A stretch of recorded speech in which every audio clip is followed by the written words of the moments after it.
창호 엄마. 아니 어쩌면 내겐 이모나 다름없는 분에게서 전화가 온 건 늦가을 바람이 뺨을 스치는 어느 오후였어요.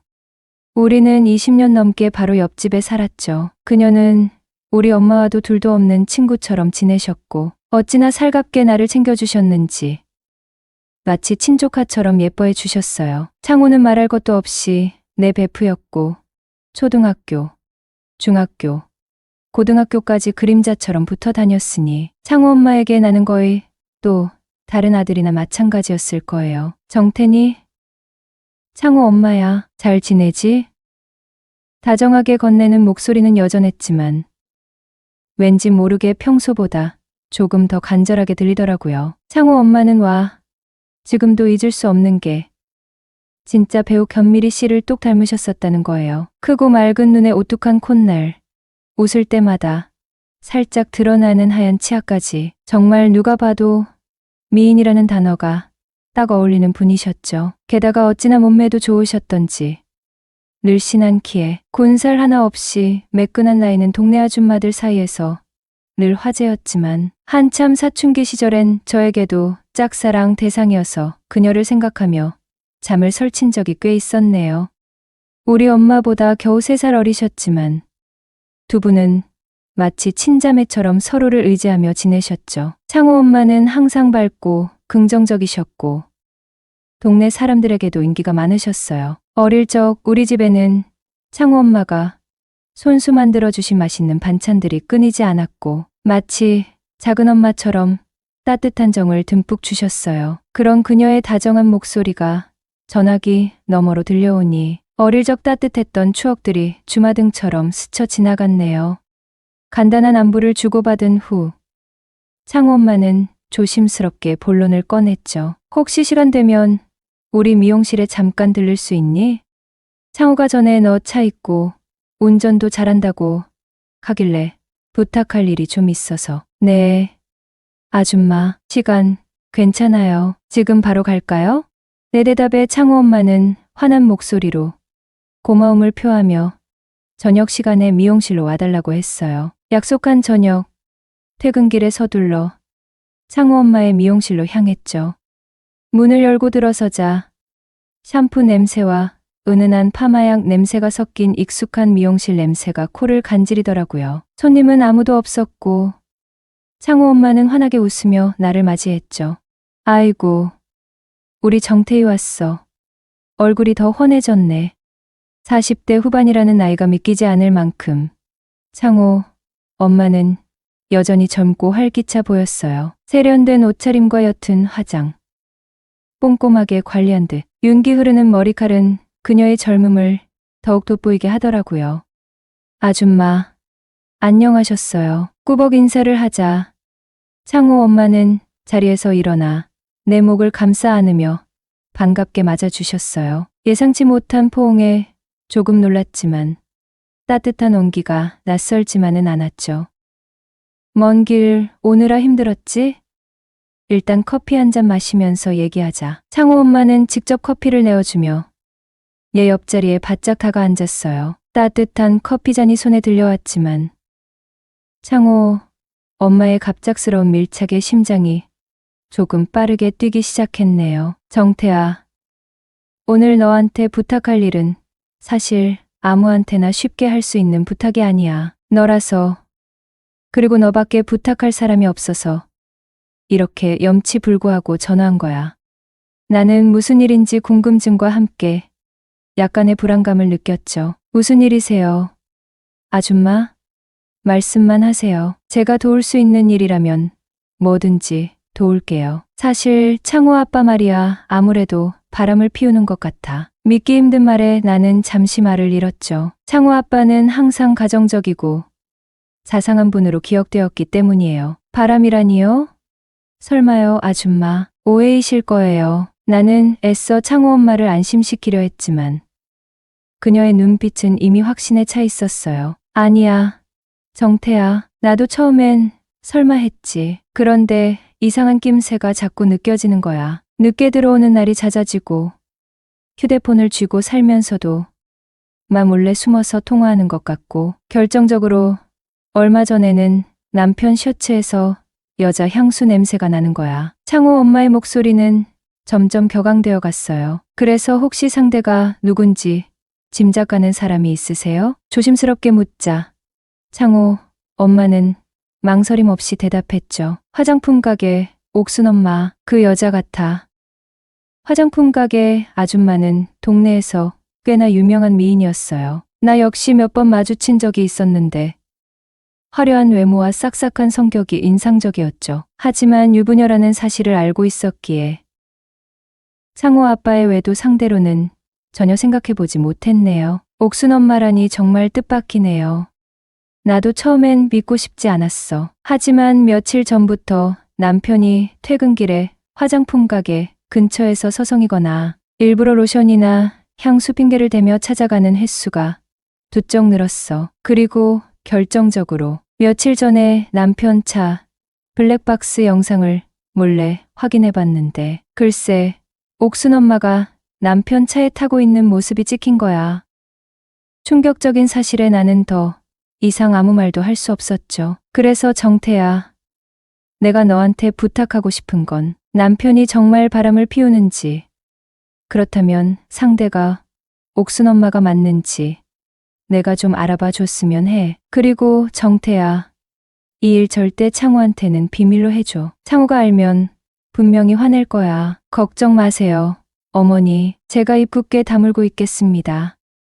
그날 이후 시간만 나면 옥순 엄마의 세탁소 앞을 일부러 서성이곤 했어요. 저 역시 옥순 엄마가 창호 아빠와 만나는 것 같다는 묘한 느낌을 지울 수 없었거든요. 옥순 엄마의 세탁소는 창훈의 집 근처에 있었고 오며 가며 옥순 엄마를 자주 마주쳤죠. 왠지 모르게 옥순 엄마의 행동 하나하나가 신경 쓰였어요. 그러던 어느 점심시간 옥순 엄마가 평소와 다르게 눈에 띄게 예쁘게 차려입고 세탁소를 나서는 모습이 보였어요. 평소에는 수수한 차림이었는데 오늘은 화사한 원피스를 입고 화장도 곱게 한 모습이었죠. 왠지 모르게 느낌이 왔어요. 점심시간에 갑자기 왜 이렇게 혹시 불안한 예감이 스쳐 지나갔죠. 저도 모르게 옥순 엄마의 뒤를 밟기 시작했어요. 옥순 엄마는 빠른 걸음으로 길을 걸었고 저는 거리를 유지하며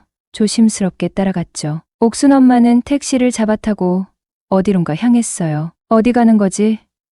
설마 불안감은 점점 커져만 갔어요. 택시를 놓칠세라. 저도 택시를 잡아타고 옥순 엄마의 택시를 뒤쫓기 시작했어요. 택시는 시내를 벗어나 외곽으로 향했고 얼마쯤 달리자 한적한 모텔 앞에 멈춰섰어요. 모텔, 설마 여기서? 심장이 쿵쾅거리고 손에 땀이 찼어요. 옥순 엄마는 택시에서 내려 망설임 없이 모텔 안으로 쑥 들어갔어요. 잠시 후 낯익은 검은색 그랜저가 모텔 주차장으로 들어서는 것이 보였죠. 창호 아빠의 차였어요. 틀림없었어요. 두 사람이 모텔 안으로 사라지는 것을 확인하는 순간 온몸에 소름이 돋았어요. 역시 아줌마 예상이 맞았네. 곧바로 창호 엄마에게 전화를 걸었어요. 손이 떨려서 제대로 말을 잇기 힘들었죠. 어머니, 저 정태예요. 지금 옥순 엄마랑 창호 아빠가 같이 모텔에 들어갔어요. 떨리는 목소리로 상황을 설명했어요. 며칠 뒤 주말인데도 창호 엄마에게서 연락이 왔어요. 창호 엄마는 주말인데 집에서 혼자 시간을 보내고 있다며 기분도 울적하다고 했죠. 정태야, 기분 전환 겸 저녁 같이 할까? 고기라도 먹으러 갈래? 아무래도 옥순 아줌마 화장품 가게가 오후 일찍 문을 닫은 것을 보고 마음이 심란했던 것 같았어요. 게다가 그날은 창호 아빠마저 지방에 출장을 내려가 집을 비운 날이었으니까요. 저는 흔쾌히 창호 엄마의 제안에 응했고 곧장 근처 삼겹살 집으로 향했어요. 삼겹살이 지글지글 익어가는 동안 우리는 자연스럽게 소주를 시켜 함께 마시기 시작했죠. 창호 엄마는 평소 술을 잘 못 마시는 줄 알았는데 의외로 술이 꽤 세더라고요. 소주잔이 비워지고 채워지기를 반복할수록 창호 엄마의 얼굴은 발갛게 달아올랐지만 목소리는 점점 더 활기를 띠었어요. 남편에 대한 서운함, 옥순 아줌마에 대한 질투, 그리고 자신의 처지에 대한 답답함과 울분까지. 창호 엄마는 속마음을 털어놓으며 점점 술에 취해갔어요. 삼겹살집에서 어느 정도 배를 채우고 술 기운이 오르자 창호 엄마는 아쉬운 듯 맥주집으로 2차를 가자고 했어요. 맥주집에서도 술잔은 쉴 새 없이 오갔죠. 어느새 저는 창호 엄마의 술친구가 되어 함께 웃고 떠들며 술잔을 기울이고 있었어요. 점점 더 취기가 오르자 창호 엄마는 갑자기 흥이 폭발했는지 노래방에 가고 싶다고 했죠. 이미 이성을 살짝 놓아버린 우리는 택시를 잡아타고 곧장 노래방으로 향했어요. 창호 엄마는 마이크를 잡더니 신나는 댄스곡부터 애절한 발라드까지 장르를 가리지 않고 열정적으로 노래를 불렀어요. 평소에 차분하고 세련된 모습은 온데간데 없이 완전히 망가진 듯 신나게 노래하는 창호 엄마의 모습은 낯설면서도 어딘가 모르게 해방되어 보이는 듯 했어요. 저는 그런 창호 엄마를 멍하니 바라보며 묘한 기분을 느꼈죠. 노래방에서 얼마나 신나게 놀았는지 기억도 잘 나지 않아요. 정신을 차려보니 눈앞이 낯설었어요. 희미하게 보이는 천장과 벽지를 보니 여기가 우리 집은 아닌 것 같았죠. 몸을 일으켜 주변을 둘러보니 화장대와 옷장, 그리고 아늑한 조명이 눈에 들어왔어요. 그제야 깨달았죠. 여기는 창호 엄마의 안방 침대라는 것을요. 옆을 돌아보니 창호 엄마는 깊은 잠에 빠져 있었어요. 어떻게 택시를 탔는지, 집에 어떻게 돌아왔는지, 집에 와서 뭘 했는지 기억이 가물가물했네요. 온몸은 뻐근하고 머리는 깨질 듯 아팠지만 이상하게도 기분은 썩 나쁘지 않았어요. 안녕하세요. 35살 미혼남입니다. 남들은 탄탄대로를 달리거나 적어도 안정적인 기반을 다졌을 시기에 저는 나름의 성공가도를 달리고 있었다고 자부했잖아요. 젊은 나이에 번듯한 인테리어 디자인 회사를 차려 운영하며 때나 이름을 알렸거든요. 감각적인 디자인과 꼼꼼한 시공 덕분에 입소문이 자자했고 덕분에 20대 후반부터 쉴 새 없이 달려왔어요. 어려서부터 미술에 남다른 재능을 보였던 저는 대학에서 디자인을 전공했고 졸업 후에는 대형 인테리어 회사에서 실무 경험을 쌓았죠. 내 사업을 해야겠다는 꿈은 항상 마음속에 있었고 30대가 되자 용기를 내어 창업을 감행했네요. 다행히 시작은 순조로웠어요. 작은 사무실에서 시작했지만 곧 직원을 늘리고 더 넓은 공간으로 이전할 만큼 회사는 빠르게 성장했죠. 젊은 감각, 트렌디함, 이런 수식어들이 우리 회사를 따라다녔고 덕분에 젊은 층, 고객들의 문의가 끊이지 않았어요. 주로 카페나 레스토랑, 옷가게 같은 상업 공간 인테리어를 전문으로 했는데 개성 넘치는 디자인 덕분에 업계에서도 주목받기 시작했고요. 하지만 사업이라는 게 늘 좋을 수만은 없는 법이잖아요. 과도한 욕심이 문제였을까요? 회사가 잘 나가자 저는 눈이 멀었던 것 같아요. 더 공격적으로 사업을 확장하고 싶다는 욕심에 사로잡혔거든요. 직원 수를 늘리고 고급 자재를 사용하고 무리하게 여러 프로젝트를 동시에 진행하기 시작했죠. 은행 대출까지 받아 쓴 게 화근이었어요. 당장의 매출은 늘어났지만 그만큼 지출도 눈덩이처럼 불어났죠. 특히 인건비와 자재값 상승은 예상보다 훨씬 컸고요. 엎친 데 덮친 격으로 경기가 급격히 얼어붙기 시작하더라고요. 금리가 인상되고 소비 심리가 위축되면서 특히 우리 회사가 주력으로 하던 상업 공간 인테리어 시장이 직격탄을 맞았어요.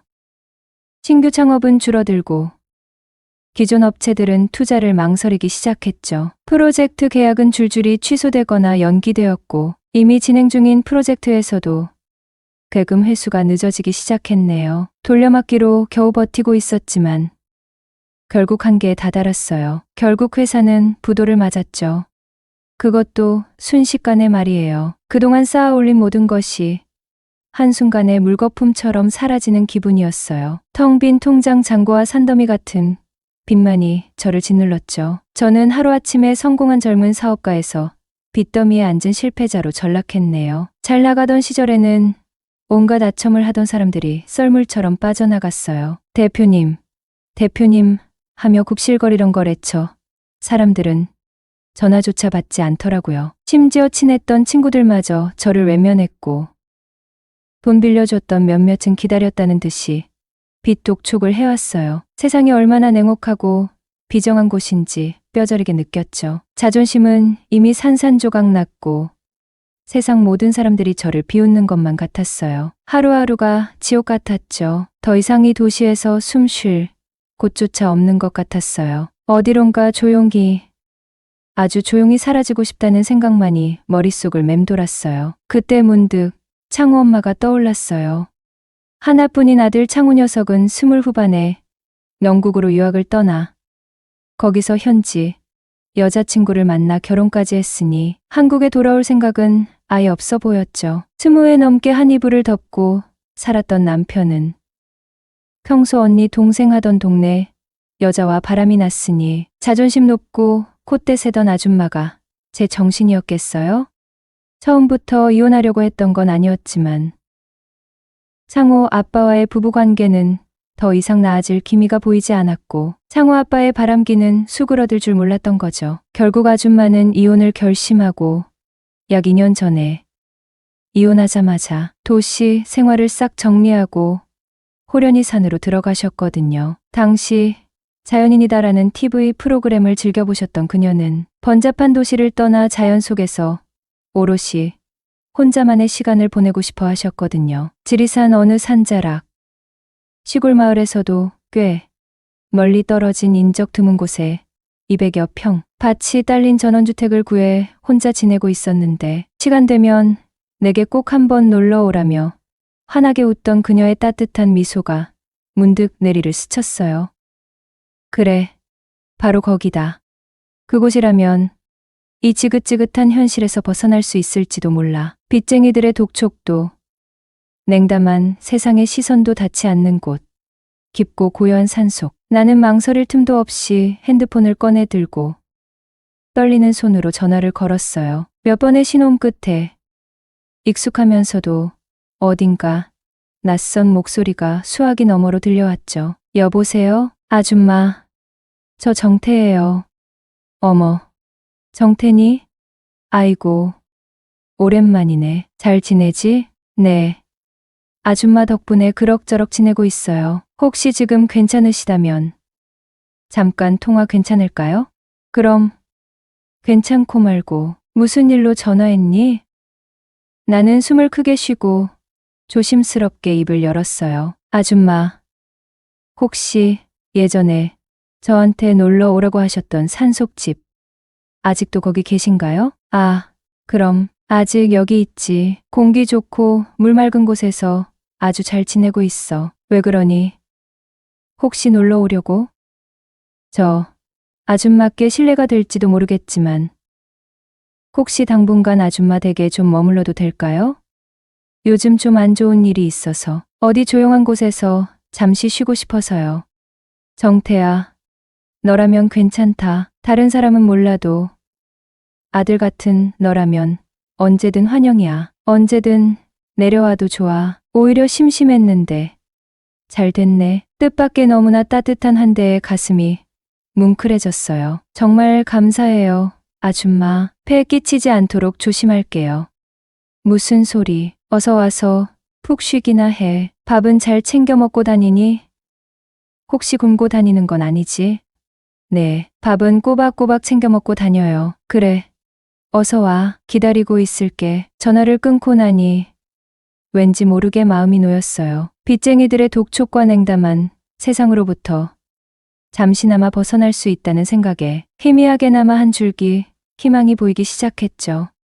낡은 배낭에 최소한의 짐만 챙겨 넣고 뒤도 돌아보지 않고 도시를 등졌어요. 구비구비 산길을 따라 버스를 타고 다시 택시로 갈아타고 창호 엄마가 알려준 주소로 향했어요. 꼬불꼬불한 산길을 한참 올라가자 드디어 아줌마의 집이 눈에 들어왔어요. 아담한 목조 주택은 울창한 숲속에 폭 안겨 있는 듯 고요하고 평화로워 보였죠. 집 앞에는 작은 텃밭이 있었고 텃밭 한켠에는 탐스럽게 익은 여러 과실수가 심겨 있었고 그 아래에는 옹기종기 장독대가 놓여 있었어요. 도시의 시끄러운 소음과는 완전히 동떨어진 시간이 멈춰 버린 듯한 공간이었죠. 아이고, 우리 정태 어서 와. 진짜로 오랜만이네. 얼굴이 많이 수척해졌구나. 그동안 고생 많았지?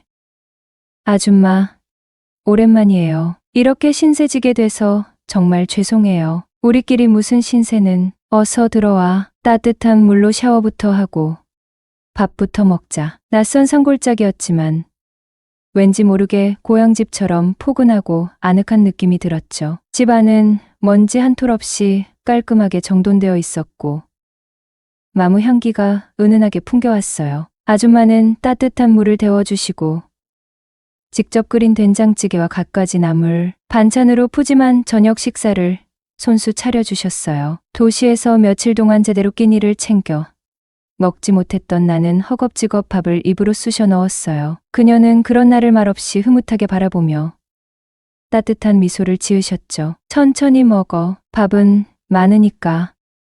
정말 꿀맛이에요. 아줌마, 정말 오랜만에 따뜻한 집밥을 제대로 먹는 것 같아요. 그래.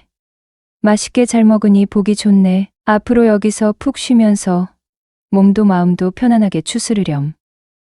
그렇게 창우 엄마와의 꿈 같은 산속 생활이 시작되었어요. 아침에는 맑고 청아한 새들의 지저귐 소리에 저절로 눈이 떠지고 상쾌한 맑은 공기를 마음껏 마시며 산책을 했어요. 텃밭에서 함께 정답게 채소를 가꾸고 냇가에서 시원하게 다슬기를 잡기도 했죠. 도시에서는 상상조차 할 수 없었던 평화롭고 여유로운 시간들이 속절없이 흘러갔어요. 그녀는 산에서 나는 몸에 좋은 약초와 싱싱한 나물에 대해 자세히 알려주셨고 함께 밥상을 마주하고 앉아 따뜻한 차를 마시며 이런저런 세상살이 이야기를 나누는 시간들이 점점 많아졌어요. 시간이 흐를수록 아줌마에 대한 나의 감정은 단순한 고마움을 넘어 걷잡을 수 없는 묘한 설렘과 뜨거운 끌림으로 점점 더 깊어져 갔어요. 혈기왕성한 혈기 넘치는 나의 산속에서 세상 시름 있고 편안하게 지내다 보니 억눌렸던 남자로서의 본능적인 욕망이 자꾸만 고개를 쳐들었던 거죠. 벌써 60살을 바라보는 나이였지만 그녀는 여전히 곱고 매력적이었고 산속에서 단둘이 오붓하게 지내다 보니 그녀에 대한 간절함은 더욱 깊어져 갔어요. 게다가 오래전 술김에 하룻밤을 보내기도 하였기에 잊으려야 잊을 수 없는 불씨처럼 마음속 깊이 남아 끊임없이 타올랐거든요. 어느덧 산속 생활이 석 달쯤 되었을 무렵 우리는 밤에 마당 평상에 나란히 앉아 밤하늘의 별들을 헤아리며 이런저런 이야기를 나누고 있었어요. 아줌마는 직접 담근 귀한 더덕주를 꺼내어 술잔에 술을 따랐죠. 향긋한 더덕향이 은근하게 코끝을 간지럽혔어요. 술에 약한 나는 겨우 몇 잔을 마시지 않았는데도 얼굴이 금세 화끈거리고 온몸이 기분 좋게 따뜻해지는 것을 느꼈어요. 정태, 너도 이제 제법 어른 다 됐네. 웬일이니? 술도 꽤 마실 줄 알고. 다 아줌마 덕분이죠. 귀한 술도 다 마셔보네요. 이 더덕주, 향이 정말 기가 막히네요. 이거 내가 직접 깊은 산속에서 힘들게 더덕해서 정성껏 담근 귀한 술이야. 몸에 좋은 약술이니까 아껴 말고 많이 마셔두렴. 술잔을 주고받으며 우리는 점점 더 마음속 깊은 이야기들을 조심스럽게 꺼내놓기 시작했어요. 사업부도 이야기, 빚쟁이들에게 쫓기며 숨 막히게 도망다니던 힘겨웠던 지난 시간들, 그리고 앞으로 어떻게 살아가야 할지 도무지 알 수 없는 막막한 현실과 암담한 심정을 솔직하게 털어놓았죠. 그녀는 따뜻한 눈빛으로 묵묵히 내 이야기를 끝까지 들어주셨고 진심 어린 따뜻한 위로와 용기를 북돋아주는 격려를 아끼지 않으셨어요. 정태야, 너무 힘들어하지 마라. 인생이란 게 원래 굴곡이 있는 법이야. 지금은 너무 힘들고 괴롭겠지만 시간이 쏜살같이 지나면 다 괜찮아질 거야. 아줌마 말씀처럼 정말 시간이 지나면 괜찮아질까요? 저는 앞으로 어떻게 살아가야 할지 정말이지 깜깜하고 막막하기만 하거든요. 당연히 괜찮아질 거야. 너는 아직 젊고 무한한 가능성이 있는 젊은이니까. 너무 조급해하지 말고 긍정적인 마음으로 천천히 다시 시작하면 돼. 그런데 술기운 때문이었는지 아니면 그녀를 향한 걷잡을 수 없는 묘한 감정 때문인지 심장이 미친 듯이 쿵쾅거리고 얼굴은 걷잡을 수 없이 더욱 화끈거렸어요. 어둠 속 평상에 앉아있는 그녀가 자꾸만 여자로 느껴지는 거 있죠. 아줌마, 나이로 치면 아직 한창 때 아닌가요? 저도 모르게 툭 하고 뱉어버린 말이었어요. 예상치 못한 나의 직구에 아줌마의 눈이 동그래졌죠. 한창 때라니? 그게 대체 무슨 망측한 소리니? 핀잔을 주는 말투였지만 목소리 끝은 살짝 떨리는 듯 하더라고요. 아니, 그게 그래도 아직은 50대신데 혼자 이 깊은 산속에서 지내시다 보면 남자 생각도 나고 밤에 괜히 외롭고 그러시지 않으실까 해서요. 최대한 능글맞게 웃으며 슬쩍 떠봤어요. 외롭기야 왜 안 외롭겠어. 나도 사람인데 하지만 여기서 이렇게 속세와 등지고 조용히 살려면 그런 건 다 포기해야 하지 않겠니? 체념과 쓸쓸함이 묻어나는 목소리였어요. 왜? 너도 몇 달 산속에서 지내다 보니 여자 생각이 나나 보구나. 그쵸. 근데 그게 다른 여자가 아니고 아줌마 생각이 나서요. 어머, 정태, 너 은큼한 생각하면서 나 생각했나 보네. 참나. 내 눈에는 이 아줌마가 여자로 보이니? 네. 여기 여자라곤 아줌마뿐이잖아요. 그런 이유였어. 아뇨, 장난이고요. 아줌마가 이성으로 꽤 매력적이시잖아요. 그리고 우리 경험도 있잖아요. 그때 생각 안 나세요? 아줌마가 잠시지만 저한테 여보라고 불렀잖아요. 호호, 내가 그랬었나? 그땐 술 먹고 실수한 거지. 실수긴 했어도 좋긴 좋았잖아요. 그래. 좋은 추억이긴 하지. 그래서 정태, 너를 더 특별하게 생각하는 거고, 그럼 저 여기 있는 동안만이라도 연인처럼 지내면 안 될까요? 여기에 누가 올 사람도 없고 우리 둘만 비밀로 하면 되는 거잖아요. 그래도 그건 좀 너를 아들처럼 생각하는데 그러니깐 여기 있는 동안만 그러자는 거죠. 아줌마도 외롭잖아요. 뭔 생각을 했는지 그녀의 얼굴이 갑자기 붉어지더군요. 나는 순간에 망설임도 없이 용기를 내어 그녀의 따뜻한 손을 덥석 잡았어요. 그녀는 갑작스러운 나의 행동에 살짝 놀란 듯했지만 잡은 손을 뿌리치지는 않더군요. 오히려 따뜻하고 부드러운 손길로 내 손을 포근하게 감싸 쥐었어요. 순간 짙은 정적이 우리 사이를 맴돌았죠. 어스름한 달빛 아래 우리는 말없이 서로의 깊은 눈속을 오랫동안 바라보았어요. 아줌마의 촉촉한 눈빛은 한없이 맑고 깊었고 왠지 모르게 말로 표현할 수 없는 깊은 슬픔과 사무치는 외로움이 짙게 깃들어 있는 듯했죠. 나 역시 그녀의 슬프고 외로운 눈빛 속에서 깊이를 알 수 없는 절망과 고독을 고스란히 느낄 수 있었어요. 우리는 지금 서로에게 절실한 위로가 간절히 필요했던 것일까? 아니면 단순한 위로 이상의 뜨겁고 위험한 감정이 순간처럼 싹트고 있었던 것일까? 밤하늘을 수놓은 별빛처럼 쏟아지는 달빛, 은은하게 퍼지는 더덕주의 향기, 그리고 아줌마의 따뜻한 체온이 느껴지는 부드러운 손길, 이 모든 것이 몽환적인 분위기를 더욱 고조시키고 있었어요. 달콤한 술기운과 몽환적인 분위기에 순식간에 취해 나는 이미 걷잡을 수 없는 격렬한 감정의 소용돌이에 휩싸였어요. 더 이상 망설일 필요도 없이 용기를 내어 아줌마에게 조심스럽게 입을 맞추었죠. 순간 시간이 영원히 멈춰버린 듯했죠. 그녀는 갑작스러운 입맞춤에 살짝 당황한 듯했지만 거부하지 않았어요. 그날 밤 우리는 운명처럼 또 다시 뜨거운 밤을 함께 보내고 말았어요. 다음 날 아침 부끄러움과 어색함에 눈을 제대로 뜰 수 없었어요. 하지만 아줌마는 어제 일은 전혀 없었던 것처럼 평소와 다름없이 아침 식사를 준비하고 계셨죠. 아줌마, 어젯밤 일은 우리 정태, 아니 우리 서방님 이제 일어났어? 나보고 우리 서방님이라니 그 단어는 마치 마법처럼 밤새도록 맴돌던 부끄러움과 어색함을 단숨에 날려버리는 강력한 힘을 지녔어요. 더 이상 어젯밤 일에 대한 해명도 변명도 필요 없다는 뜻. 그녀의 입에서 흘러나온 서방님이라는 호칭은 모든 것을 긍정하고 새로운 관계의 시작을 알리는 듯했어요. 얼굴이 화끈거렸지만 싫지 않은 기분 좋은 떨림이었죠. 이후 산속에서의 둘만의 데이트는 마치 천국을 옮겨놓은 듯 황홀했어요. 점심시간이 되면 그녀는 텃밭에서 갓 수확한 채소와 산에서 얻은 나물로 정성 가득한 밥상을 차려주었어요. 나는 그녀가 차려준 따뜻한 밥상을 서방님 대접받으며 맛있게 먹었고, 그녀는 그런 나를 흐뭇하게 바라보며 밥 한 톨이라도 더 먹이려 했죠. 그녀는 정말 극진히도 날 서방님으로 대우했어요. 저도 그만큼 노력을 했네요. 그때는 정말이지 눈만 마주치면 불타올랐던 것 같아요. 때와 장소를 가리지도 않았죠.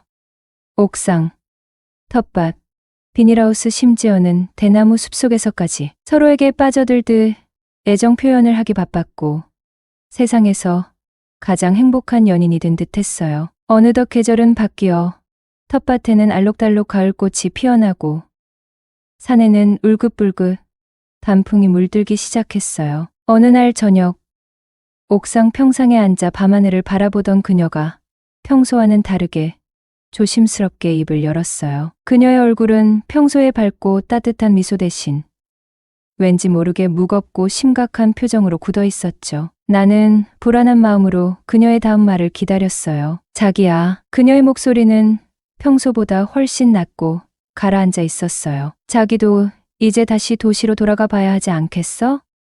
그게 무슨 소리야? 나는 그녀의 갑작스러운 말에 깜짝 놀라 되물었어요. 나는 아직 당신 곁에 좀 더 있고 싶은데. 진심이었어요. 나는 그녀 곁을 떠날 생각은 단 한 번도 해본 적이 없었죠. 산속에서의 삶이 너무나 행복했고 그녀 없이는 이제 단 하루도 살 수 없을 것 같았어요. 그녀는 깊은 한숨을 내쉬며 안타까운 눈빛으로 나를 바라보았어요.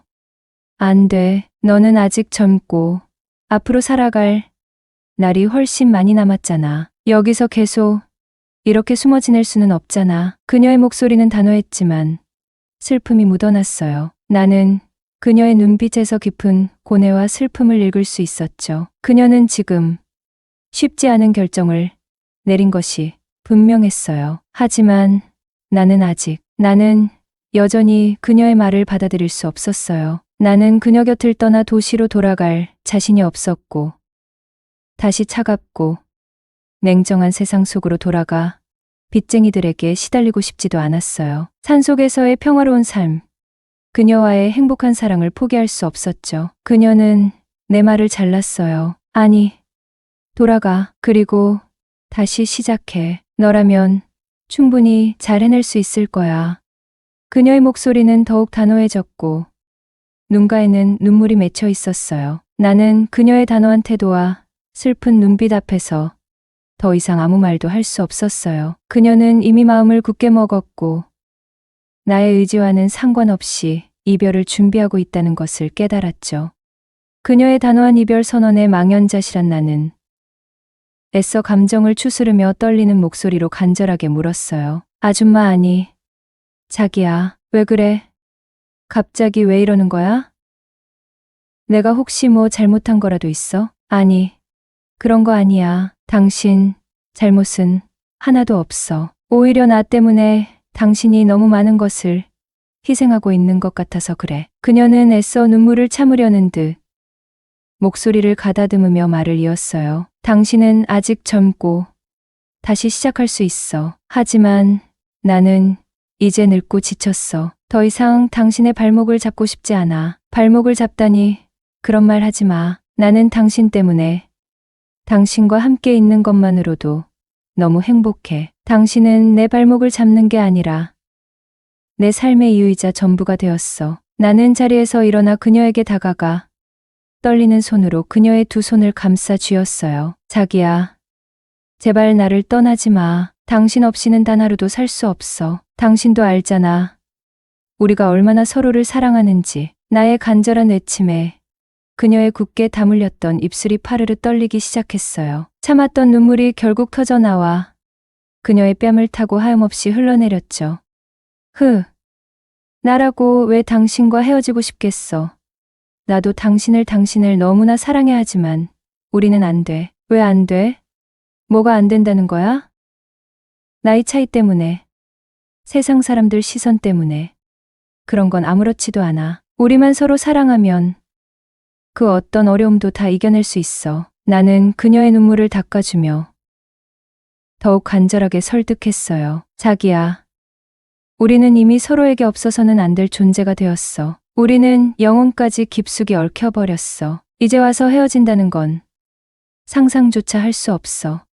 나의 진심 어린 고백에 그녀는 흐느끼며 고개를 가로저었어요. 하지만 당신은 아직 젊고 더 좋은 사람 만날 수 있어. 나처럼 늙고 볼품없는 아줌마 말고. 세상 그 어떤 젊고 예쁜 여자도 당신과 바꿀 수 없어. 나에게 당신은 세상에서 가장 아름다운 여자야. 당신의 주름진 얼굴도 머리카락도 나에게는 귀하고 소중해. 당신의 모든 것을 사랑해.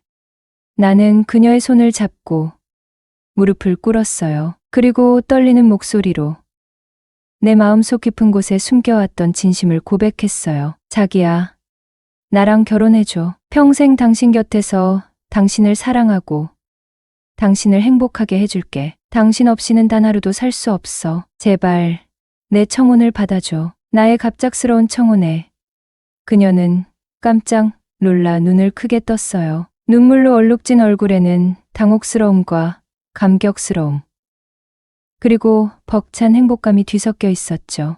나의 진심 어린 고백에 그녀는 더 이상 눈물을 참지 못하고 왈칵 울음을 터뜨렸어요. 하지만 그녀의 눈물은 슬픔의 눈물이 아니었어요. 벅찬 감격과 뜨거운 행복감이 뒤섞인 기쁨의 눈물이었죠. 그녀는 한참 동안 흐느끼다가 마침내 떨리는 목소리로 대답했어요. 당신 정말 나랑 평생 함께 할 거야? 응, 맹세해. 내 모든 것을 걸고 맹세할게. 평생 당신만을 사랑하고 당신만을 아끼고 당신만을 위해 살겠다고. 그녀의 입에서 마침내 좋아라는 대답이 흘러나오는 순간 나는 세상을 다 얻은 듯한 기분이었어요. 벅찬 기쁨에 휩싸여 나는 그녀를 와락 끌어안았어요. 그녀 또한 뜨겁게 나를 껴안으며 멈추지 않는 눈물을 쏟아냈죠. 그 어떤 말도 필요 없었어요. 우리는 서로를 마주 보며 환하게 웃었네요. 이제부터 우리의 인생은 영원히 함께 할 것이라는 것을 굳게 믿으면서요. 사랑은 맹세가 아니라 끊임없이 선택하는 것이다. 중학교부터 고등학교까지 함께한 친구였다. 우리는 엄청 자주 어울려 다녔다.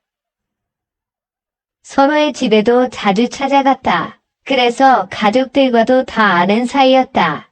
친구네 집에서 자고 오는 일도 많았다. 그리고 친구에게는 누나가 한 명 있었다.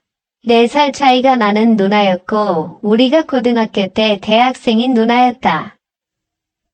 스타일도 좋고 얼굴도 예쁜 누나였다. 공부도 잘해서 교대를 다니는 누나였다. 하지만 친구는 누나라는 질색을 했다. 친구의 누나는 목소리도 크고 잔소리도 많은 편이었다. 절대로 여성스러운 사람은 아니었다.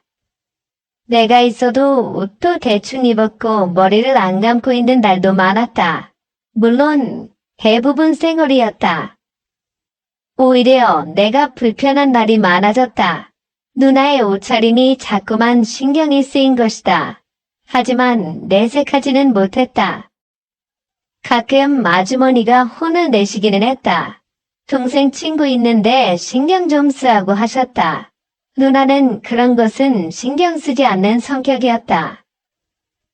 친구도 진저리를 쳤다. 저런 여자를 누나 데려갈까 불쌍하다고 했다. 전형적인 남매 사이였다. 하지만 누나도 분명 매력있는 사람이었다. 차려입고 화장도 하면 정말 예뻤다. 성격도 씩씩해서 건강한 느낌이었다. 확실히 또래 친구들과는 다른 성숙함이 있었다. 대화를 해보면 확실히 어른 같은 느낌이었다. 그래서 누나를 동경하는 마음이 있었다. 자연스럽게 누나랑도 편한 사이가 되었고 대학교에 진학할 때 누나는 조언도 많이 해주었다. 그리고 누나는 그대로 졸업하면서 교사가 되었다. 성인이 되면서 친구와 종종 술을 마셨다. 이런저런 조언도 해주고 격려도 해주셨다. 물론 술값도 흔쾌히 내주기도 했다. 그러던 어느 날 친구 부모님이 시골을 가셨다. 그래서 친구네 집에서 술을 마시기로 했다. 우리는 치맥을 먹으며 축구 중계를 보기로 했다. 당연히 누나도 퇴근하고 함께했다. 샤워를 하고 나온 누나는 내 옆자리에 앉았다. 언제나처럼 꾸미고 그런 건 없었다. 젖은 머리카락과 커다란 티셔츠 차림이었다. 익숙해질만도 한데 눈을 둘 곳이 없었다. 그렇게 우리는 간단히 치맥을 즐겼다. 축구 중계가 끝나고 본격적으로 술자리를 가졌다. 다른 음식을 배달시켰고 술도 더 꺼내왔다. 부모님이 안 계셔서 일탈을 한 것이다. 그러다 술을 과하게 마시게 되었다. 친구가 먼저 술을 먹고 뻗었고 누나와 한 잔 더 마신 기억이 났다. 하지만 그 뒤로 눈을 떠보니 가만이었다. 그리고 몸으로 뭔가 좋은 감촉이 느껴졌다. 누나가 내 품에 안겨 잠이 들어 있었다. 그제야 어렴풋이 지난밤 기억이 났다. 술에 취해 내가 누나에게 들이댔던 것 같았다. 그리고 누나도 술에 취해 있었다. 누나도 술에 취해서 내 고백을 받아주었다. 우리는 곧바로 키스를 했던 기억이 났다. 그리고 누나와 그대로 사랑도 나누었다. 술에 취한 우리는 몇 번이고 넘어졌었다. 그러면서도 본능대로 움직였던 기억이 났다. 순간 등골에 소름이 끼치는 기분이었다. 그 순간도 내 피부에 누나의 피부가 닿는 느낌이 났다. 어젯밤의 일이 꿈이 아니었던 것이다. 사고를 쳐도 단단히 친 것이 확실해졌다. 하지만 정신이 번쩍 들었다. 집에는 우리만 있는 게 아니었다. 나는 얼른 누나의 몸에서 떨어졌다. 나는 황급히 보이는 옷을 찾아보았다. 그러다 황급히 거실로 달려나갔다. 그곳에 내 옷과 누나의 옷이 보였다. 누나의 팬티와 브라가 바닥에 널브러져 있었다. 다행히 친구는 아직 일어나지 않은 것 같았다. 나는 친구가 나오기 전에 서둘러 옷을 챙겼다. 그리고 누나의 방으로 돌아왔다. 그때 누나도 정신을 차린 듯 눈을 뜨고 있었다. 누나도 당황한 표정이었다. 나는 누나의 옷들을 방 안에 던져놓고 거실로 나갔다. 잠시 후 친구가 부스스한 표정으로 나왔다. 나는 소파에서 잠들었던 것처럼 행동을 했다. 친구는 아무것도 모른 채 나를 깨웠다. 그리고 함께 거실을 치웠다. 누나는 내가 나갈 때까지도 방에서 나오지 않았다. 다행히 아무런 일도 없이 한국일을 넘겼다. 하지만 내 머릿속은 복잡했다. 누나를 안았던 그 느낌이 자꾸 생각났다. 누나에게 한 짓이 죄책감처럼 느껴졌다. 이제 누나를 어떻게 봐야 하나 싶었다. 하지만 내심 누나와 그런 일이 싫지만은 않았다. 그리고 며칠 뒤 누나를 만났다. 누나가 먼저 만나자고 연락을 한 것이다. 나는 걱정 반 기대 반으로 누나를 만났다. 하지만 누나는 의외로 담담한 표정이었다. 이조심하라고 나에게 당부를 할 뿐이었다. 오히려 내가 더 어색해했던 것 같았다. 한번 몸을 섞고 나니 누나가 여자로 보였었다. 그래서 온갖 생각을 다 했었다. 하지만 누나는 아무 일도 없는 느낌이었다. 사실 온갖 상상을 하며 누나를 만났다. 하지만 누나가 아무렇지 않은 모습이 충격이었다. 오히려 조금 서운한 기분이 들었다. 그렇게 괜히 서운한 마음에 집으로 돌아왔다. 그 뒤로도 누나 생각을 많이 했다.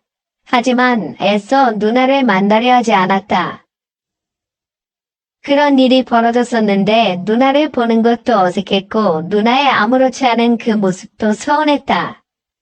그래서 일부러 피한 것이다. 하지만 그렇게 한 달쯤 시간이 흘렀다. 누나에게서 먼저 연락이 왔다. 누나는 내게 만나자고 말을 했다. 누나는 일부러 자기를 피하느냐고 물었다. 이미 내 마음 같은 것은 다 알고 있는 것 같았다. 나는 그렇다고 말을 했다. 누나는 한숨을 길게 내쉬었다.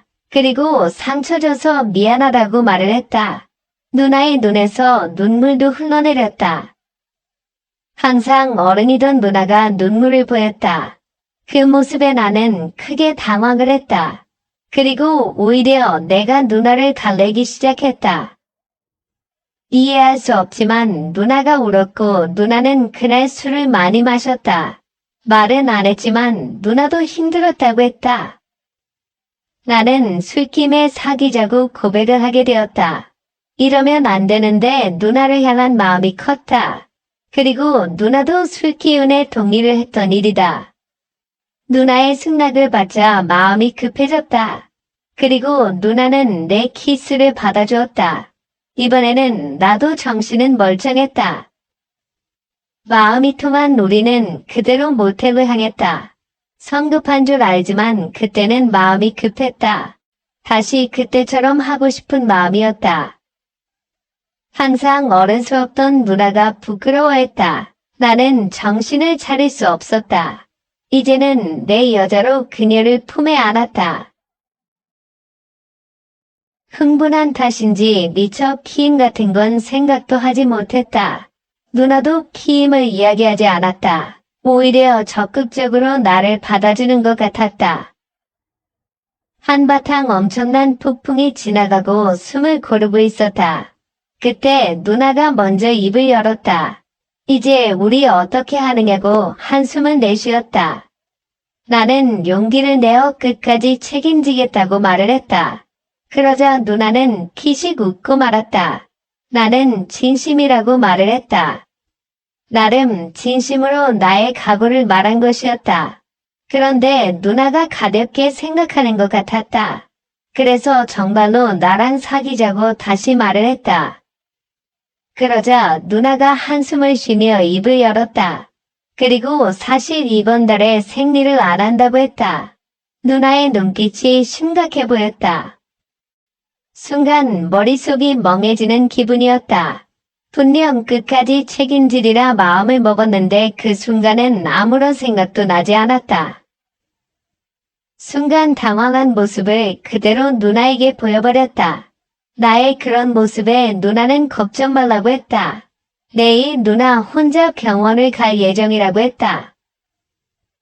한 번도 생각하지 못했던 전개였다. 나는 머리가 멍해지는 기분이었다. 하지만 나쁜 놈이 되고 싶지는 않았다. 그래서 내가 책임지겠다고 같이 병원에 가자고 했다. 누나는 약간 감동한 표정으로 나를 보았다. 나는 왠지 모를 책임감에 다시 힘이 들어갔다. 잠깐 놀라기는 했지만 진심으로 책임지고 싶다고 했다. 그리고 임신이라면 결혼까지 하자고 말을 했다. 누나는 눈물을 쏟으면서 고개를 끄덕여 주었다. 내가 알던 누나가 정말로 내 여자가 되는 순간이었다. 아침이 되니 허리가 아플 지경이었다. 밤새 몇 번을 했는지 기억도 안 날 지경이었다. 임신이라고 생각했기에 기임은 신경 쓰지 않았다. 누나도 비슷한 생각을 한 것 같았다. 기임도 생략하고 원 없이 사랑을 나누었다.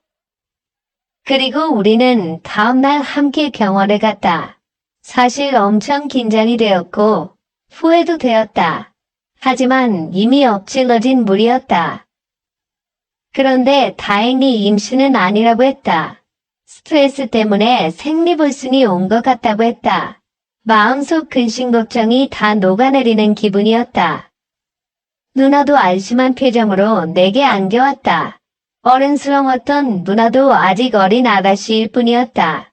그런데 어젯밤 일이 살짝 걱정이 되기 시작했다. 피임없이 몇 번이고 누나의 몸에 쏟아부었던 것이다. 어차피 임신이라 생각했기에 마구 뿌려댔었다.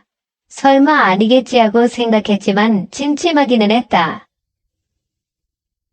그런데 불길한 예감은 꼭 맞아떨어졌다. 누나는 한 달 뒤에도 생리를 하지 않았다. 테스트기를 써보니 선명한 두 줄이었다. 이제 누나는 불안한 표정도 아니었다. 단단히 내게 책임을 지라고 말을 했다. 나는 알겠다고 말을 하고 다시 확인을 했다. 병원에서 선명한 초음파 사진을 받아보았다. 뭔가 허탈한 기분이 들기도 했고 누나에게 속은 것 같은 기분이 들기도 했다. 안녕하세요. 저는 올해 40대 초반이 된 한 남자의 아내입니다. 제 입으로 이런 말을 하기 좀 낯뜨거운 말일 수도 있지만 솔직히 제가 봐도 저는 타고나게 좋은 몸매와 호감형 얼굴을 가지고 있습니다. 결혼 전에 저를 따라다니는 남자가 정말 많았고 저와 교제를 원하는 남자들의 대시를 많이 받았지만 번번이 거절해야만 했던 이유가 있었는데 바로 엄한 집안 분위기 때문이었습니다.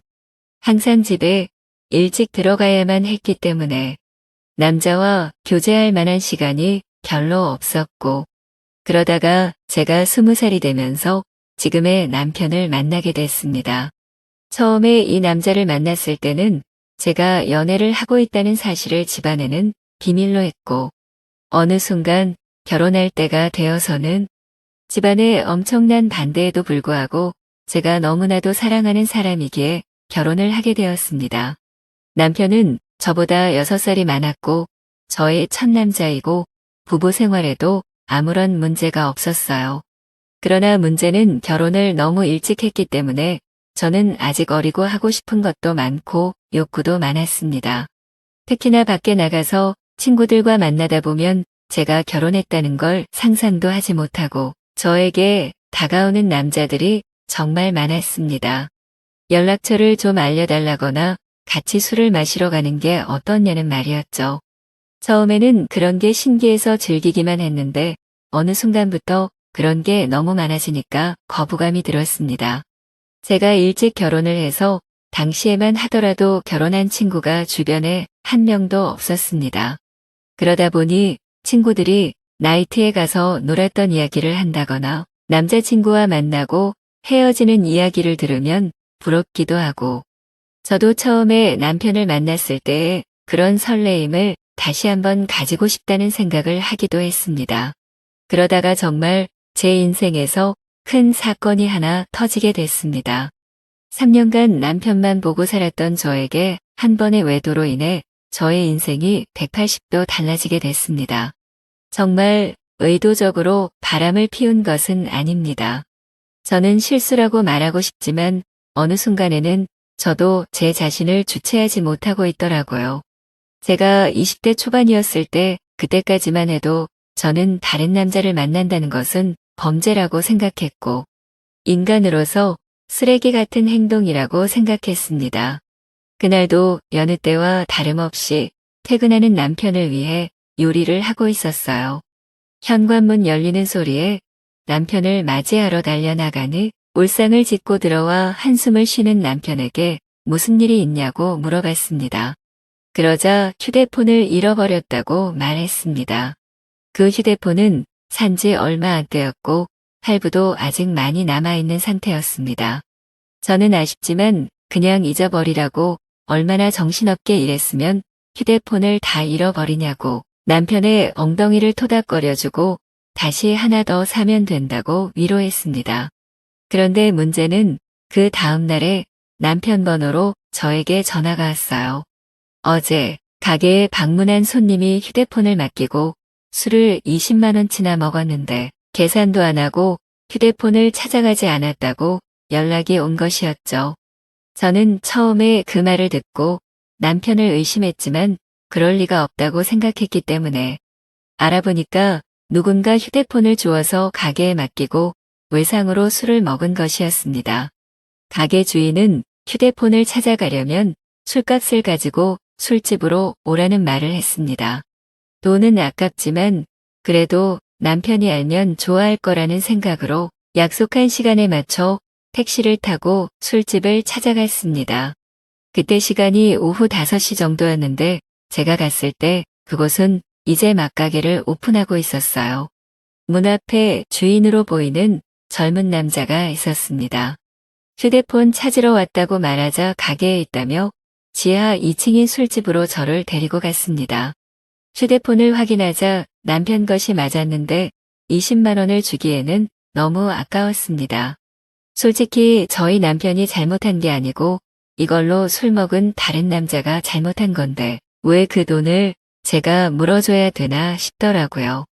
그러다 문득 그 남자의 외관을 살펴봤습니다.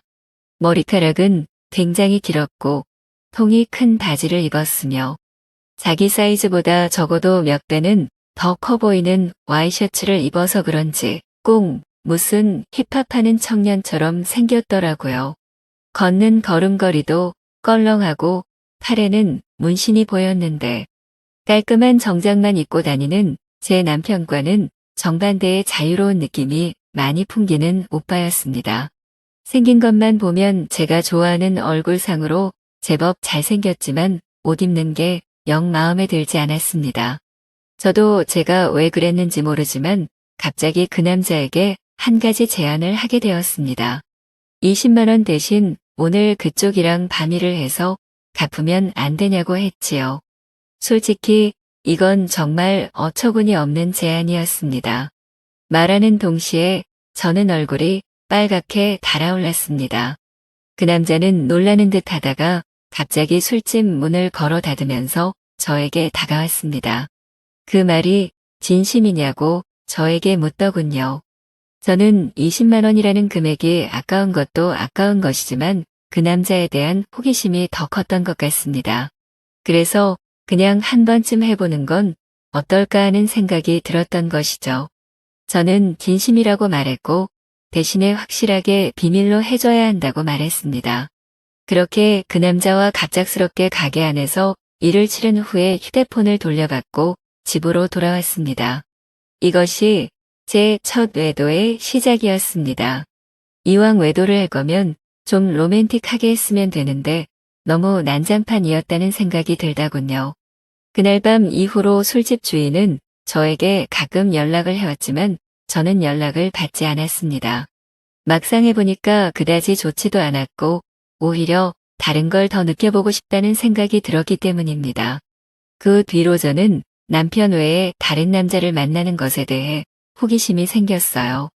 많은 사람을 만났다가는 남편이 알게 될까봐 걱정이 되었고 집에만 있는 저로서는 다른 남자를 접할 기회가 쉽지 않았습니다. 그러다 생각지도 않았던 사람과의 일이 벌어지고 말았습니다. 여름 방학이라고 대학생이었던 남편의 동생이 서울 구경을 하고 싶다며 저희 집에 놀러 오게 된 적이 있는데 워낙에 나이 차이도 얼마 안 나고 저도 대입시험을 본 지가 엊그제 같아서 이런저런 얘기하면서 친해졌습니다. 넉살이 좋은 도련님은 형수라고 하며 저를 잘 따랐습니다. 도련님 입장에서는 나이 차이가 얼마 안 나니까 제가 불편할 수도 있었는데 별로 개의치 않고 행동하는 걸 보고 좋다고 생각했습니다. 그러다 하루는 도련님이 놀러 나갔다가 비가 무척 내려서 집에 일찍 온 날이었습니다.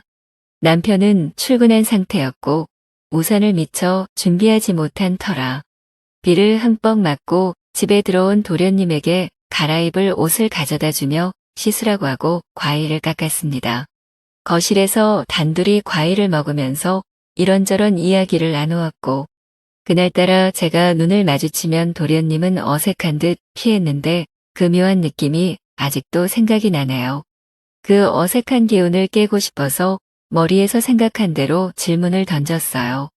도련님한테 애인 있냐고 물으니까 지금은 없다고 형수님 같은 예쁜 여자 있으면 소개해달라고 수줍게 말했습니다. 나 같은 여자가 있으면 결혼할 거냐고 묻자 한치의 고민도 없이 당연하다고 말하는 도련님을 보며 이상한 충동이 일어났습니다. 저는 그런 도련님의 손을 덥석 잡아버렸고 이렇게 하니까 설레냐고 물어봤는데 한참 정적이 흐르고 얼어있던 도련님은 마주 잡은 손에 슬쩍 깍지를 끼더라고요. 그렇게 저와 도련님 사이에 묘한 감정이 흐르기 시작했습니다. 그 일이 있고 나서 남편에게는 도련님 서울 구경시켜준다고 말하고 일주일 동안 대놓고 데이트를 했습니다. 그 나이 또래들처럼 설레는 연애를 다시 하는 것 같아서 며칠 동안은 정말 두근거리고 신났었습니다. 하지만 그것도 역시나 오래가지는 못하더라고요. 일주일 후에 터미널에서 도련님을 보내고 나니 그 뜨거웠던 마음이 순식간에 식어버렸습니다. 몸이 멀어지니까 자연스럽게 마음도 멀어지게 된 것이고 계속해서 저를 달래주지 않으니 저도 흥미를 잃게 됐습니다. 그렇게 여름이 지나고 날씨는 조금씩 선선해지기 시작했습니다. 심심한 마음에 남편 몰래 휴대폰 어플로 채팅이라는 것도 해봤지만 이렇다 할 만남을 가지지는 못했습니다. 제 주변 또래 친구들은 채팅하는 어플로 친구도 많이 사귀고 연애까지 하는 애가 있던데 이상하게 저는 별 볼 일 없는 남자들만 보이는 것 같았습니다. 그렇게 애매하게 시간을 보내다 보니 명절이 다가왔는데요.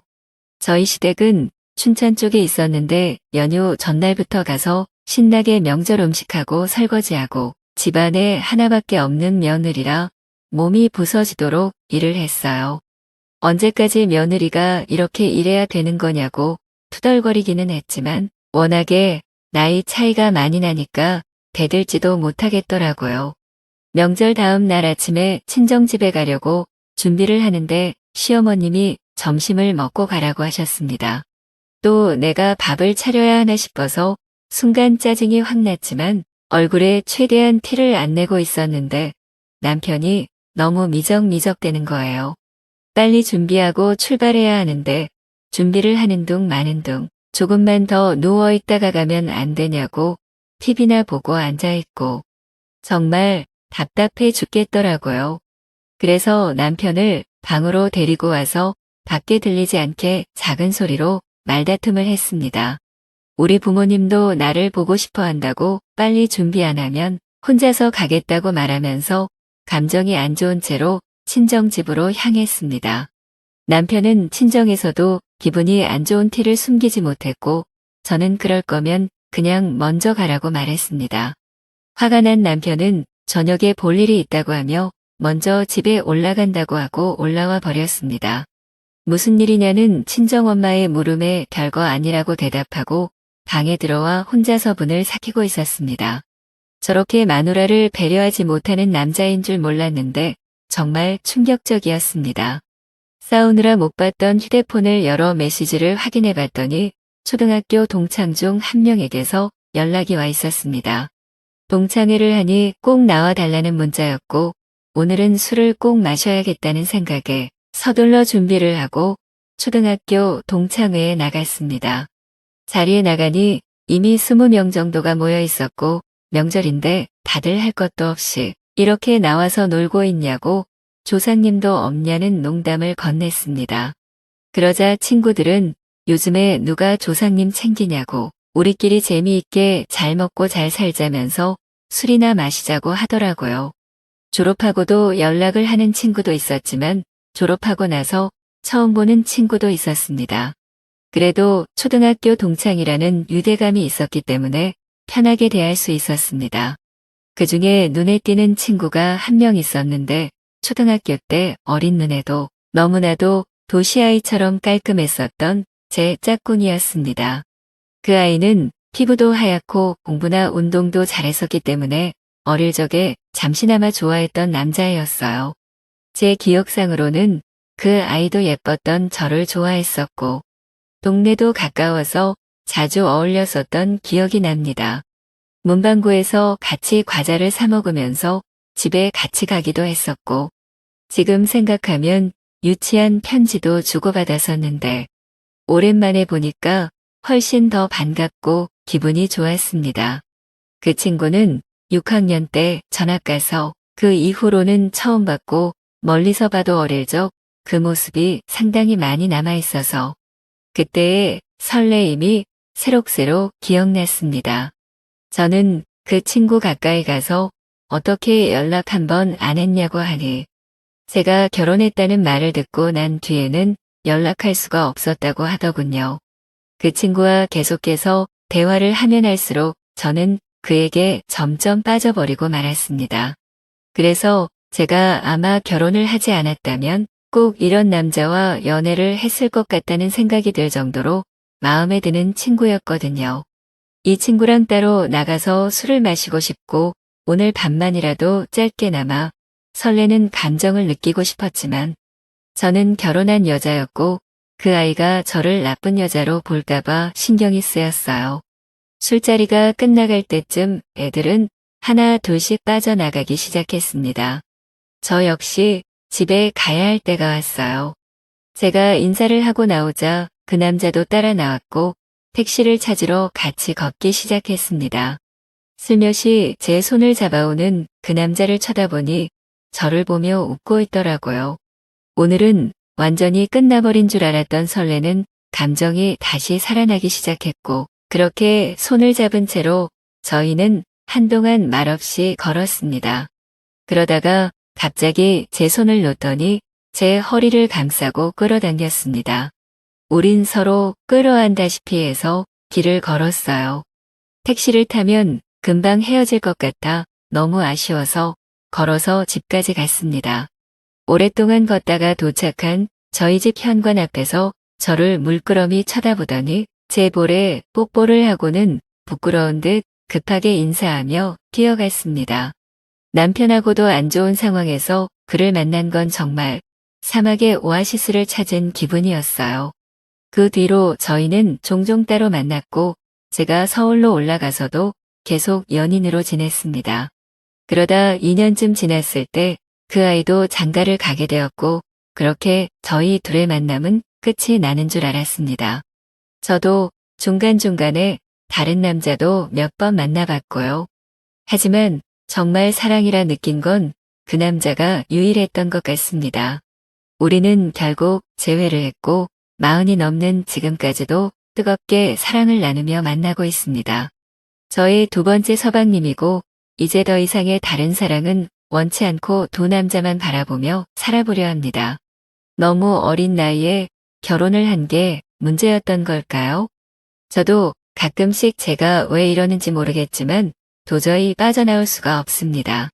솔직히 말하면 왜 빠져나와야 하는지 잘 모르겠습니다. 이렇게 어리고 아름다운 나이에 기억에 남는 연애도 못 해보고 결혼해서 답답하게 살다가 죽을 바에는 이렇게 뜨겁게 사랑하는 게 더 남는 장사가 아니냐는 생각이 듭니다. 둘 중에 어떤 남자를 선택하고 싶지 않습니다. 나쁜 여자가 되기는 싫습니다. 그냥 이렇게 두 남자를 바라보면서 사는 것도 충분히 가능해서 이렇게 살아가려고 하는데 무슨 큰 문제라도 생길까요? 제 마음에는 방이 2개입니다. 오늘의 사연 여기까지입니다. 지금까지 읽어주신 모든 분들 감사합니다. 구독과 좋아요, 알림 설정 눌러주세요.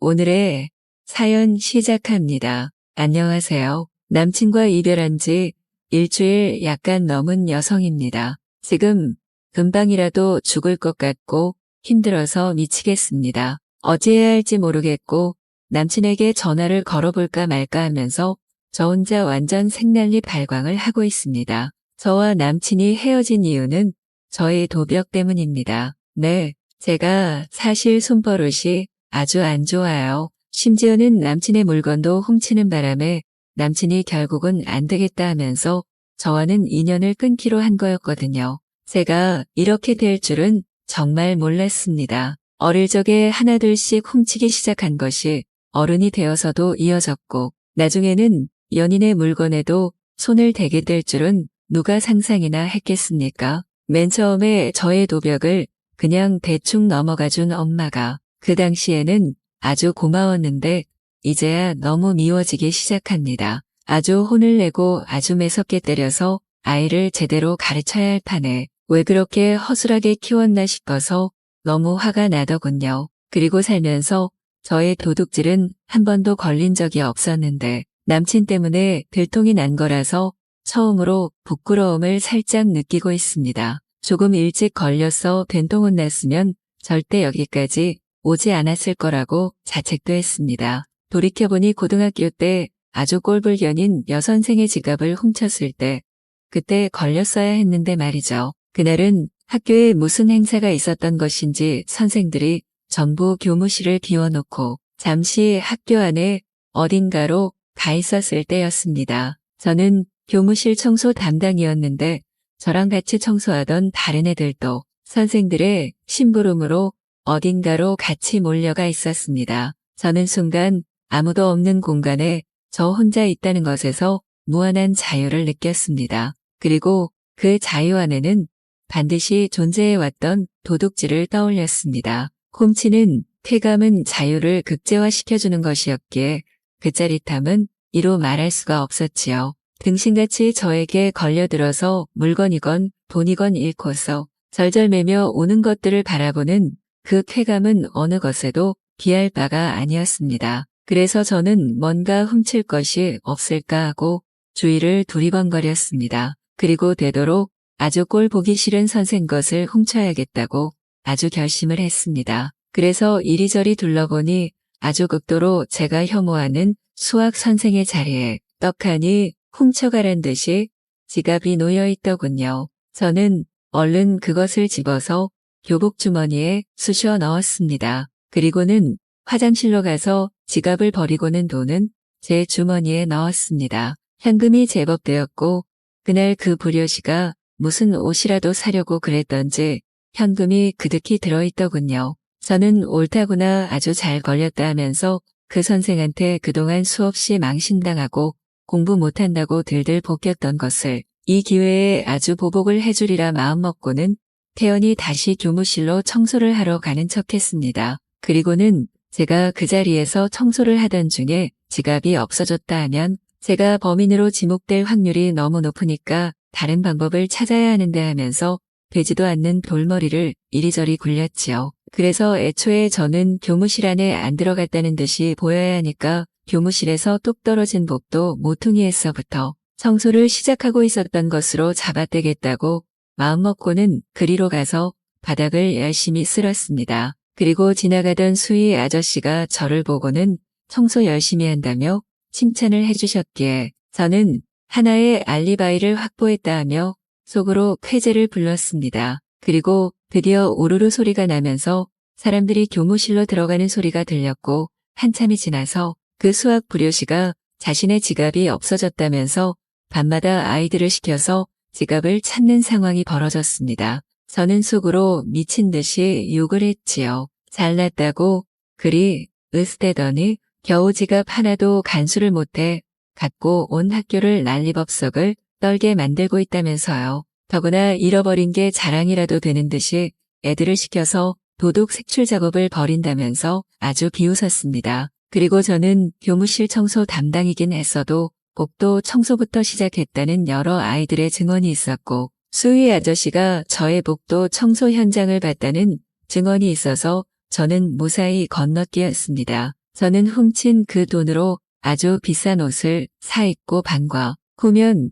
저의 남친과 데이트를 하면서 맛있는 것도 사 먹었습니다. 그렇게 저는 수학 불효시에게 안갚음을 하고 나자 그 다음에는 그 쾌감을 잊지 못해서 미운 것들이 생기면 항상 그것들을 중점적으로 노려서 도둑질을 했습니다. 미운 것들이 세상에 널렸으니 훔칠 것은 너무 많았고 저는 그 쾌감에 들어가기 위해 열심히 훔치고 훔쳤습니다. 기술은 날로 늘어났고 잘만 하면 그걸로 먹고 살 수도 있겠다는 생각도 들었지요. 성인이 되어 취직을 했을 때는 일하고 있는 가게의 비싼 물건들은 쥐다 한 번씩 슬쩍슬쩍 했습니다. 바쁜 주인들은 아무도 제가 그랬다고는 생각을 못했고 그러면 저는 덜 떨어진 너희들 머리로 나 같은 단단한 돌머리를 이기겠냐 하면서 속으로 비웃었습니다. 그러던 와중에 남친을 만났던 것입니다. 남친은 아주 가정교육을 잘 받은 남자였고 그래서인지 세상 사람들이 전부 자신과 같은 생각을 한다고 여기고 있었습니다. 세상 더럽고 한심한 꼴은 한 번도 못 본 채 온실 안에 화초처럼 자란 그는 저와 만나면 늘 고리타분한 도덕군자인 듯이 굴었고 저는 그것이 어느 순간이 되자 너무 지겨워졌습니다. 그래서 심심풀이로 남친의 물건도 슬쩍슬쩍 하기 시작했습니다. 그런데 남친은 태생이 아주 깨끗하다 보니 제가 그런 여자란 것을 전혀 모르고 자신이 아주 부실해서 물건을 자꾸 잃어버리나 보다 하면서 자책을 하더군요. 저는 아주 재미있다 하면서 이후로는 그의 지갑도 훔치고 자동차 열쇠도 훔쳐서 그가 물건을 다 골라놓고도 못 사게 만들고 차를 이동할 수도 없어 쩔쩔매게 만들었습니다. 그리고 그를 따라다니며 살살거리는 어떤 불효시가 있는데 그년이 남친에게 선물한 만년필도 훔쳤습니다. 하여간 이후로는 남친도 저의 도둑질 목표물에 다를 바 없어졌고 제가 사랑하는 사람이란 이름은 어딘가로 증발해버린 후였습니다. 제가 그렇게 살아왔다 보니 만나는 친구들도 전부 똑같은 것들이었지요. 하나같이 손버릇이 나빴고 남자를 아주 호구로 여기면서 뜯어먹고 세상 모든 것을 자신들의 재물 창고로 여기는 아주 저질들이었고요. 그리고 저 역시 그런 것들 틈에서 훔치기 기술의 정보를 주고받고 남자도 서로 돌려가며 만나고 있었습니다. 물론 남친에게 들키기 전까지는 아주 조신한 듯이 연기를 해야 했습니다. 그리고 어느 순간에 모든 것이 드러났을 때 남친은 아주 미련 없이 저를 확 밀쳐내 버리더군요. 처음에는 그까짓 쫌생이 놈이 뭐가 아깝냐면서 저는 스스로를 두둔했는데 하루하루 날이 가다 보니 생각이 자꾸 변해가고 있습니다. 그는 아무 조건 없이 자신보다 훨씬 뒤떨어지는 저에게 먼저 말을 걸며 제가 일하는 가게의 물건들에 대해 조언을 구했습니다. 그리고 저를 전적으로 믿고 제가 골라준 물건을 샀습니다. 그리고 고맙다는 말과 함께 수줍게 저에게 데이트 신청을 했던 그는 이후로 1년 가까이 저에게 많은 것들을 깨우쳐 주었습니다. 세상에는 담백하게 사는 사람도 많구나 하는 깨달음, 그리고 그 단정함이 결국은 그 사람을 만드는 거구나 하는 생각과 함께 제가 너무 더럽다는 생각이 들었습니다. 어떻게 해야 하죠? 남친에게 연락하고 싶은데.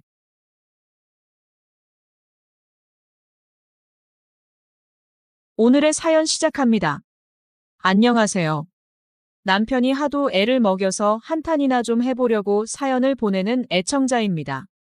저의 남편이 요새 사무실 신입 직원과 그렇고 그런 사이가 돼 있습니다. 저의 남편은 중견 인테리어 업체를 운영하고 있는데 최근에 대졸 신입 직원을 몇 명 새로 뽑았습니다.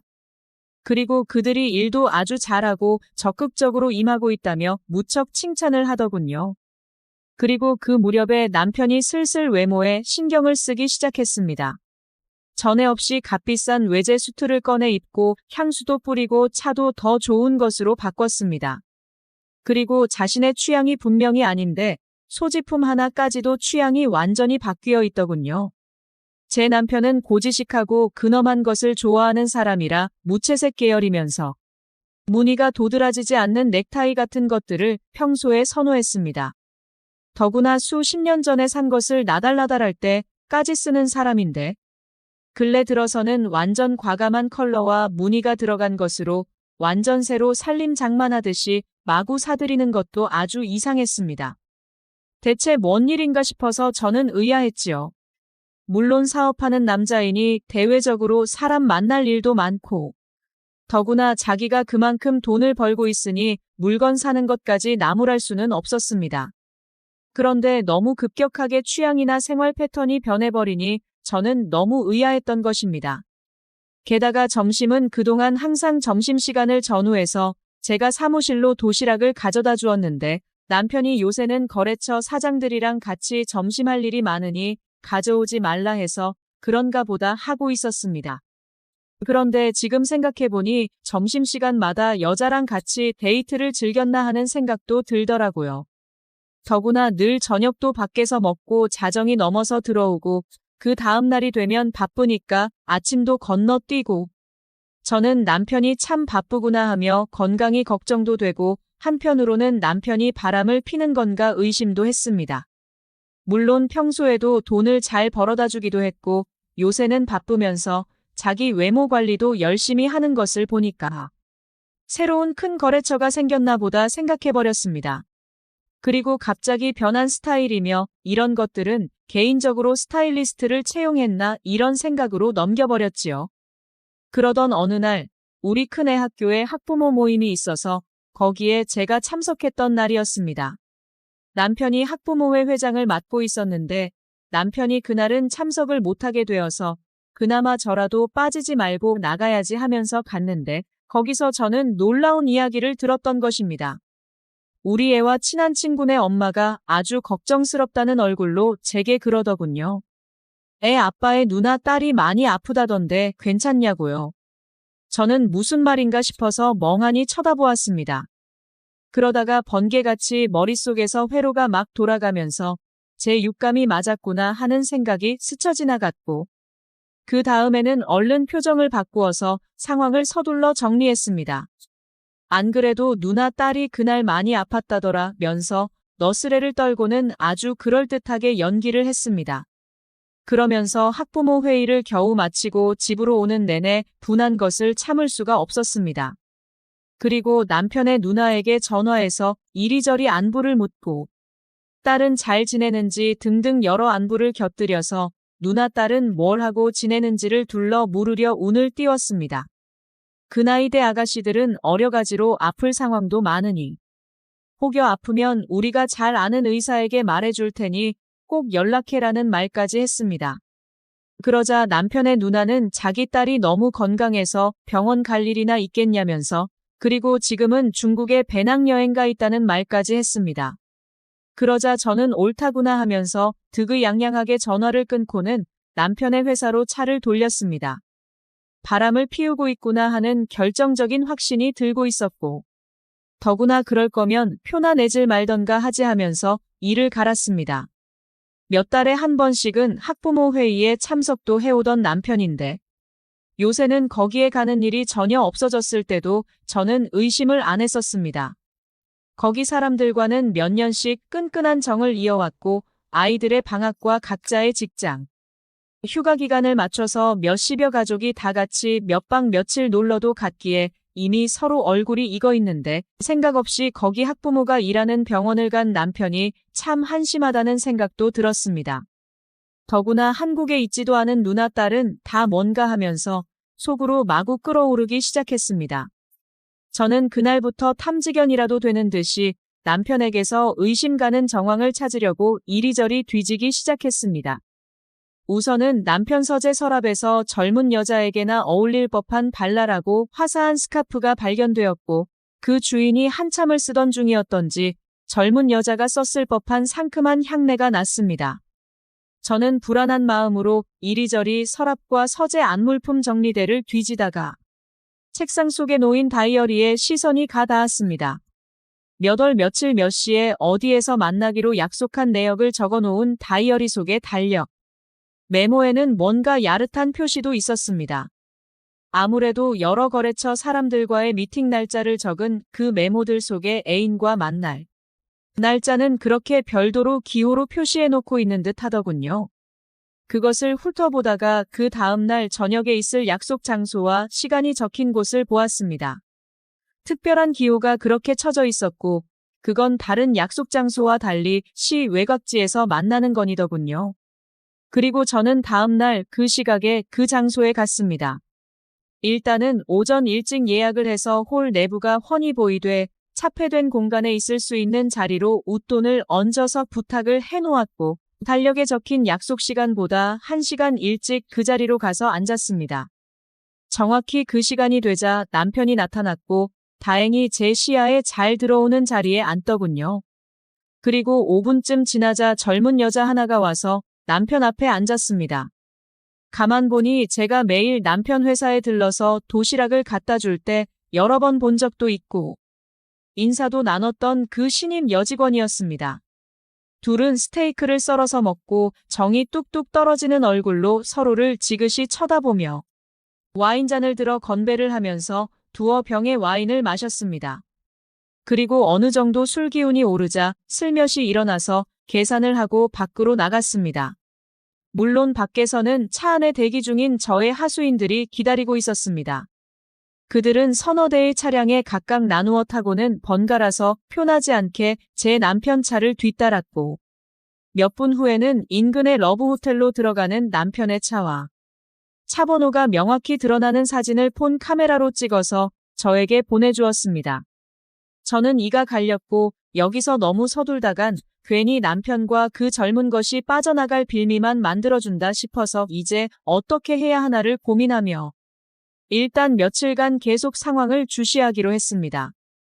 호텔에 들어갔다는 것을 빌미로 남편에게 따지고 들었는데 그가 여자와 거기 들어간 것은 맞지만 그저 이야기만 나눴다 하면 전부 도루묵이니까요.